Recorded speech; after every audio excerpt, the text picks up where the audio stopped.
Hello and welcome to Nintendo Nightly, your Monday through Friday source for everything Nintendo. My name is Michael Cottrell, your host, and today on the show I want to talk about the Kickstarter for 40 Winks. 40 Winks was originally a Nintendo 64 game that is now being kickstarted to bring it back into the world of the living because it was originally canceled. So far, at the time of this recording, they are at about $85,000 of their $20,000 goal, so this is definitely going to happen. The question is it going to be good or interesting or worth the trouble? And I have a lot of mixed feelings about this. So 40 Winks, the game itself, as you can see from the footage on screen, is very derivative of the Nintendo 64 generation. It is platforming elements, it's beat 'em up stuff, it's very inspired by Banjo-Kazooie, and it doesn't look like it's bringing anything new or interesting to the table other than it being a retro game that's coming out 20 years later. In fact, you can even see most of the game played on YouTube via Let's Plays because there have been leaked ROMs before. Now, what Pico Interactive, a retro games specialist, is trying to do here is reprint versions of this game on Nintendo 64 cartridges, make some Nintendo 64 controllers as one of their stretch goals, and redistribute them as part of their Kickstarter. So they're going to be releasing the game. So while I don't think this game looks very special from a gameplay perspective, I love the new doors that it seems to be cracking open for the preservation of games.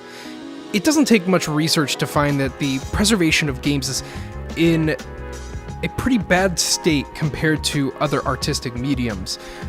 A lot of these demo builds or different kind of promotional releases get lost to time or scooped up by collectors, and it's difficult to retain game history without them. And a lot of these games that didn't make their way to retail releases just have source codes and demo builds and prototypes that will never see the light of day because games seem to be such a secretive business.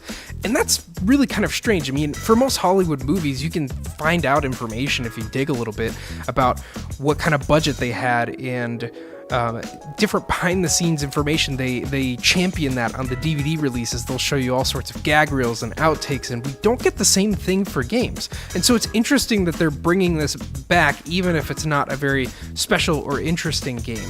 I'm a little concerned about this project because it doesn't seem like the developers are super sure that they have the source code acquired yet. Scrolling through the comments, I saw a lot of concern with that, and they haven't exactly acquired it yet, but they seem to be in talks of acquiring the original source code, which is different from the leaked ROM that you'll see all over YouTube.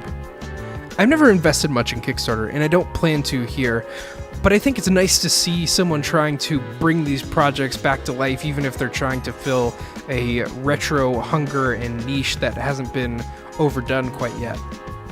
The Nintendo 64 was a really interesting and special time frame in games history because we don't look back on it as much as we do on the Super Nintendo. And by that I mean, we don't make Nintendo 64 style games anymore because they were this weird transitional period where everybody was experimenting with 3D but on a really small scale, and there doesn't seem to be any appeal to making games within that small scope because they just end up looking very empty and barren. That being said, there's a certain beautiful quality to the terrible graphics of the N64, the way that the polygons were shaped and the colors that they used were so zany and oversaturated in every game. It was also a more light time in games where a lot of the titles now are very photorealistic and serious, and games back then seemed to be a little more whimsical and carefree.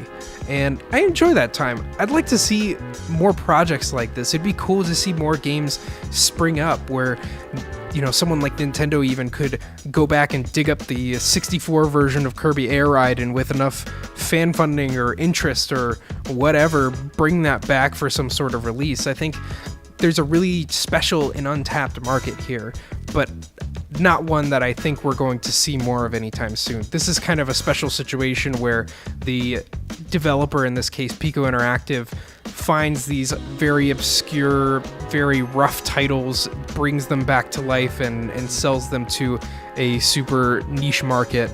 And so I hope that this game turns out well financially for them, enough to garner an interest for some of the bigger developers and some other people to maybe look at polishing some other titles that had been previously canceled. So those are my thoughts on 40 Winks, the recent Kickstarter project. I'd love to know what you think, however. Feel free to have a discussion with me here in the comments or write into thebentoblock.com/Nintendo Nightly. I really appreciate you checking out the show today, and if you want to see more from Nintendo Nightly, more news, impressions, reviews, then I'd suggest you subscribe to the channel through the service that you're listening on. Thank you so much for your support, and I'll see you tomorrow for more Nintendo Nightly.